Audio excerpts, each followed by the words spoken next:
खुलुमबाय बे समाव दङ बडलेण्ड इंखं टेलिभिजननि स्टुडिअ आं खोमथागोरा गयारि। खुलुमबाय बे समाव बडलेण्ड इंखं टेलिभिजननि स्टुडिअ आं मिथिका नार्जारि। दिनैनि गाहाय रादाबफोराव दङ। बिधान सभानि जर'खा जथुमा जागायबाय। गिबि सानावनो हेंथा दोलोनि सोद्रोमाफोरा सदन नागारनानै सोमावसारदों। डिसेम्बराव खुंगोन पन्चायत बिसायख'थि मोनसेबो राजखान्थि हान्जानि सिन थानाय नङा। 1 एप्रिलनिफ्राय खमायगोन मोब्लिबनि मासुल बुंदों डक्टर हिमन्त बिश्व शर्मा। बिपिएफ आरो इउपिपिएलनि ज' खालामनायाव जेबो हिडेन एजेन्डा थानो मोननाय नङा प्रमिला रानी ब्रह्म। इउपिपिएल बिपिएफ ज' जानांगौ आरो हाग्रामा महिलारिखौ आसामनि गाहाय बिबान मावफुंनो दैथायहरनांगौ बुंदों राकेश ब्रह्म। बाक्सायाव जौ गान्जा जुवा ड्राग्स मानसि लांखारग्रा जिनाहारिनि बेरेखायै मटर साइकेल सांग्रांथिनि हानजा सुरदों। अदालगुरिनि खौरांगिरि अजय कलिताखौ गाग्लोबनायनि सोमावसारदों सालबारिनि खौरांगिरिफ्रा। अमित शाहआ त्रिपुरानि गिबि मन्थ्रिजों जगाजग खालामनानै दैबानानि समाव हेफाजाब होनो आवगायहरदों। गुबुन गुबुन लामा जाब्रबथायाव सानै सुबुंनि जिउ खहा। लांखारनायनि दायाव गंसे फरायसालिमानि प्रिन्सिपालनि बेरेखायै फाइल कमप्लेन होदों। अन्नाकापल्ली पार्मा फेक्टरिया बेफ्रुखांनायनि जाहोनाव जिउ खहा जानाय सा 17 सुबुंफोरनि गोथै सह बोखांदों।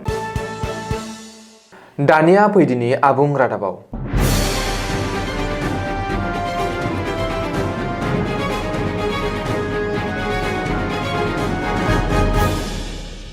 दिनैनिफ्राय जागायबाय आसाम बिधान सभानि जर'खा जथुमा।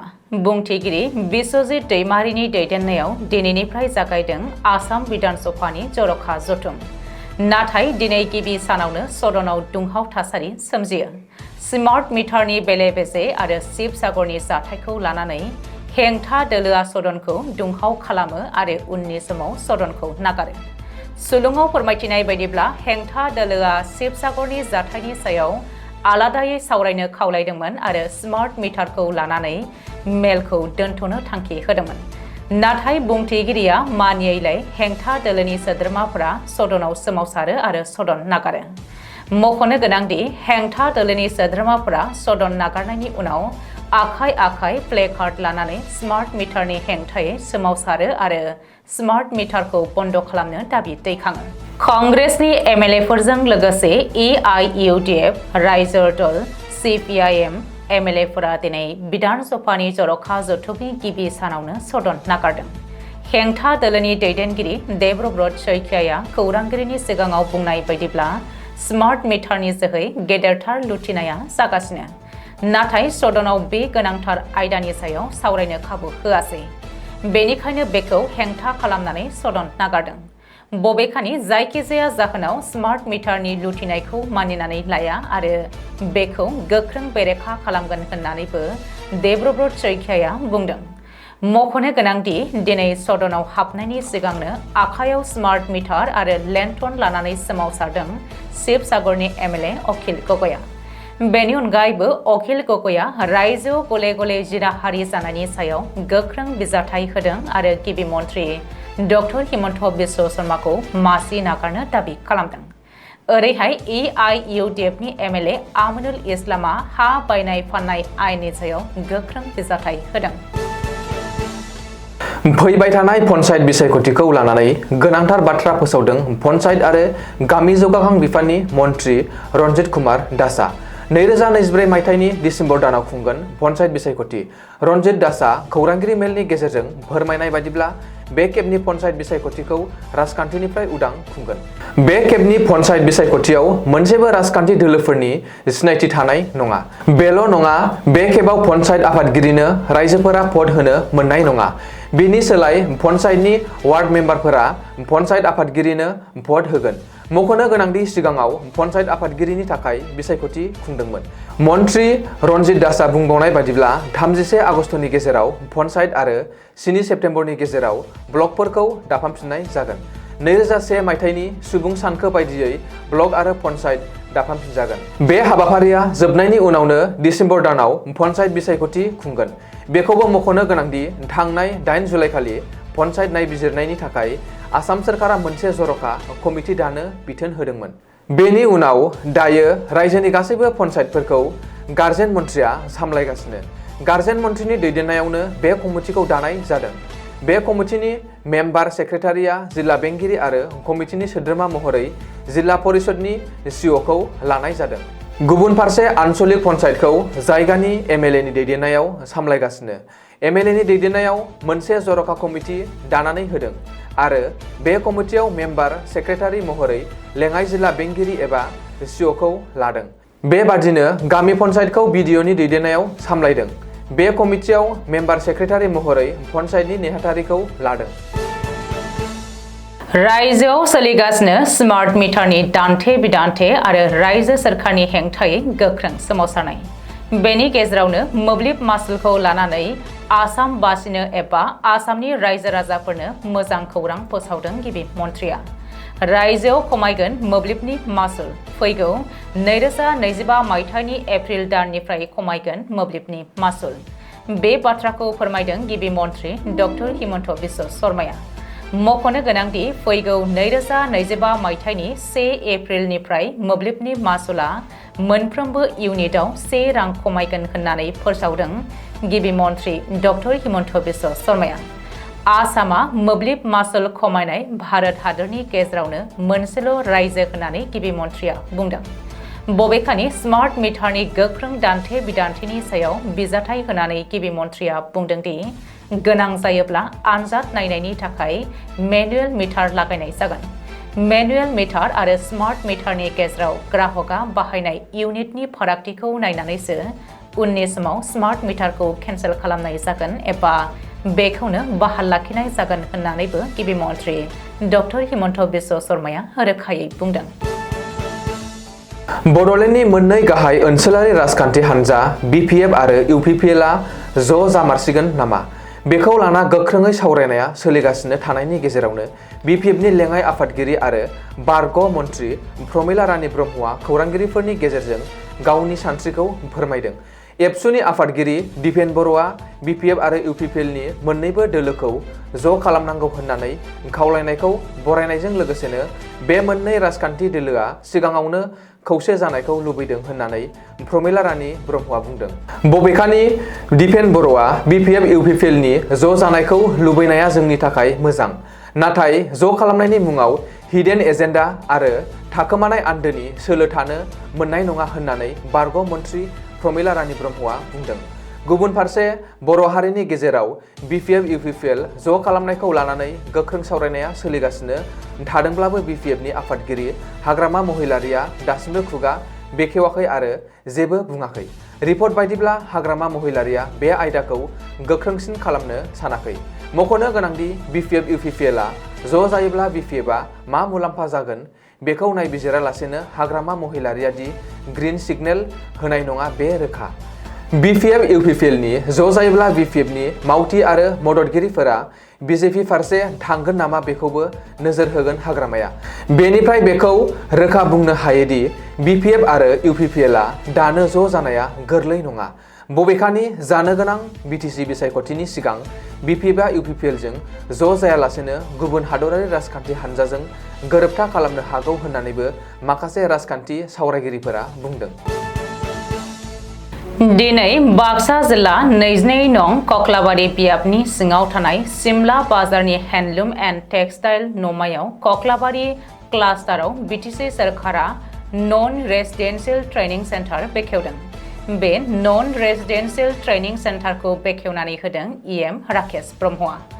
बे हाबाफारियाव राकेश ब्रह्मजों लोगोसे बाहागो लादोंमोन कक्लाबारिनि एमएलए मन्टु बर', बिटिसिनि हेन्डलुम डाइरेक्टर दैजेन कसारी, मसलपुर जिल्ला लाइमोन इउपिपिएलनि आफादगिरि सानफुं गयारी, कक्लाबारि पिएचडिसिनि मासिगिरि रुपधर स्वर्गियारी आरो गोबांसाया।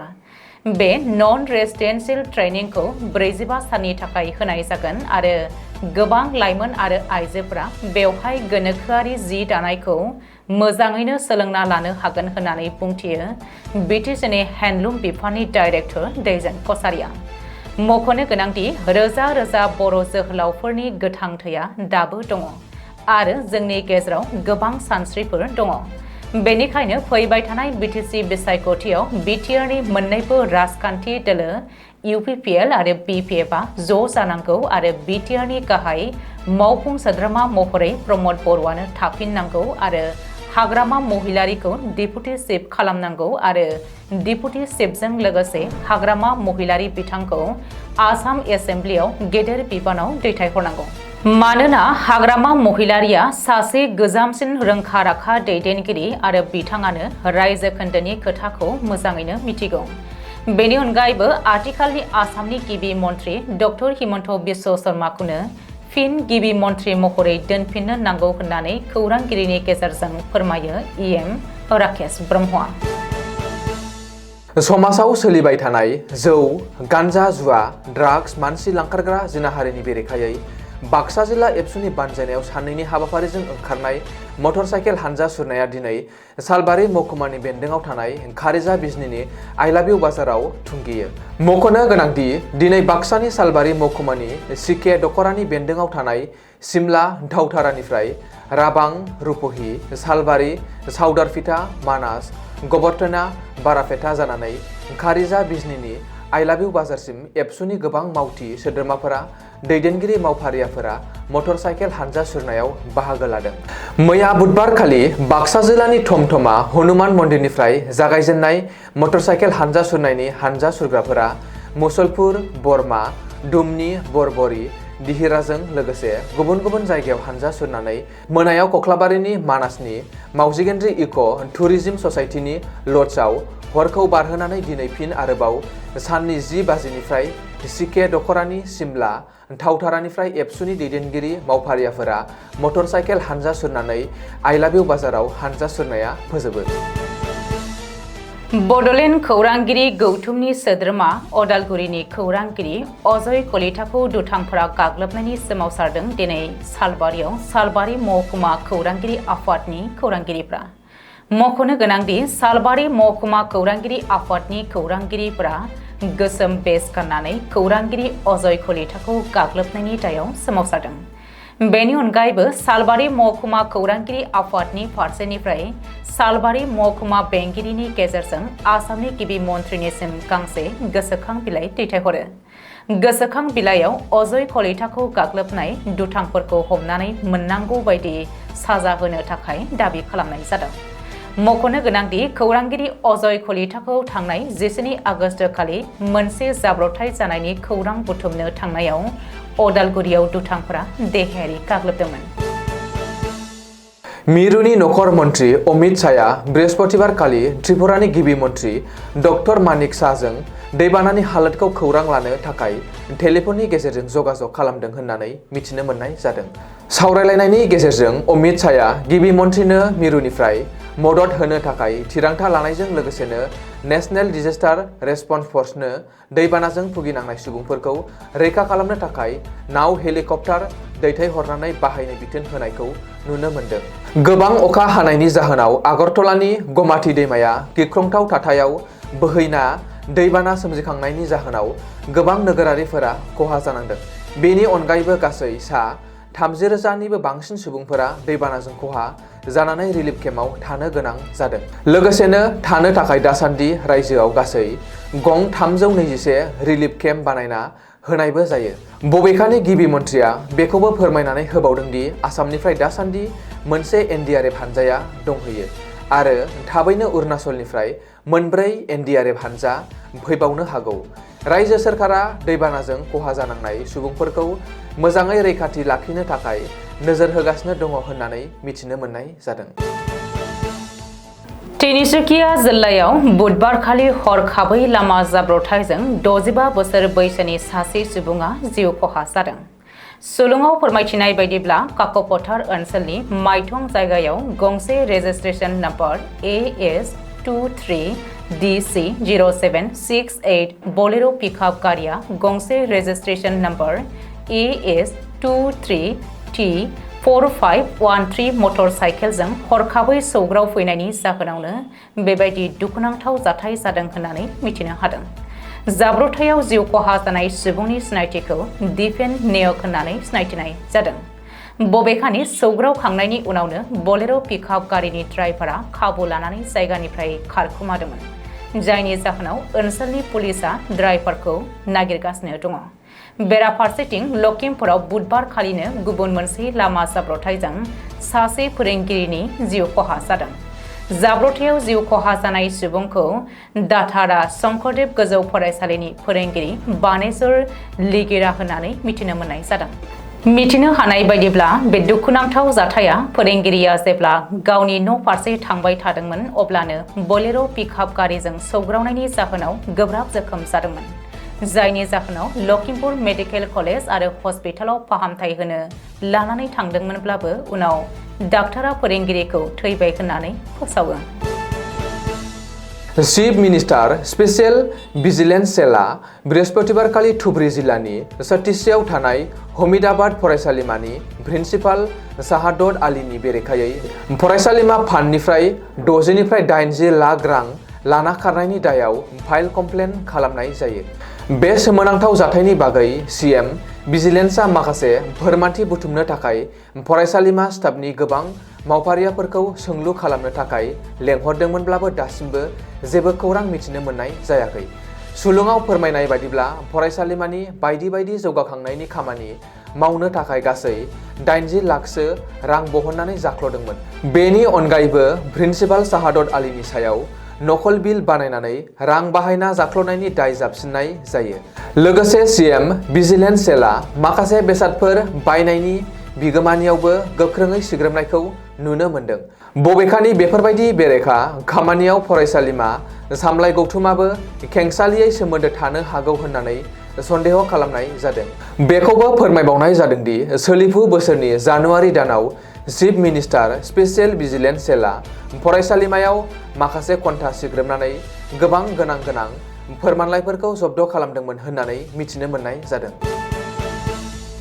आन्ध्र प्रदेशनि अन्नाकाभल्ली जिल्लानि रामबिली मण्डलनि स्पेशल इकनमिक जोनाव थानाय मोनसे फार्मा फेक्ट्रिया हरखाबै बेफ्रुनायनि जाहोनाव दुखुनांथावै सा 19 सुबुंफोरा जिउ खहा जादों।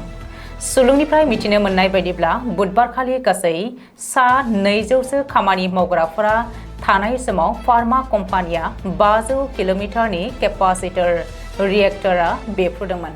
बबेखानि बे गिख्रंथाव जाथायाव सानजौफुनि जानाय सम लोगोसेनो बेफ्रुखांनाय समाव खामानि मावग्राफोरा रिएक्टरनि गोजान थावनियाव थानायनि थाखाय जिउ खहा जानायनिफ्राय गोबाङानो रैखा मोनदोंमोन। बेफ्रुखांनायजों खमैबो सा 30सो सुबुंफोरा जोखोम जादोंमोन आरो बिसोरखौ गोख्रैनो एनटीआर हस्पिटाल आरो साखाथिनि प्राइभेट हस्पिटालाव फाहामथाय होनो लानानै थांनाय जायो। अन्नाकाभल्ली जिल्ला कालेक्टर विजया कृष्णा दिनै थैनाय सुबुंफोरखौ खौरां लाफैयो। लोगोसेनो अन्ध्र प्रदेशनि गिबि मन्त्रि एन चन्द्रबाबु नायडुआ बे जाथायखौ गोख्रों राहा लानानै नायबिजिरनो बिथोन होनायजों लोगोसेनो थैनाय आरो जोखोम जानाय सुबुंफोरनि नखरनि सोद्रोमाफोरजों लोगो हमनो थिरांथा खालामदों। बेनि अनगायैबो गाहाय मन्त्रि नरेन्द्र मदिआ बे गिख्रंथाव जाथायनि सायाव गोथौयै दुखु मोननाय फोरमायनायजों लोगोसेनो बिसोरखौ मदद खालामनो थाखाय फोरमायथिदों। दिनैनि रादाबा एसेनोसै। गोजोन्थों।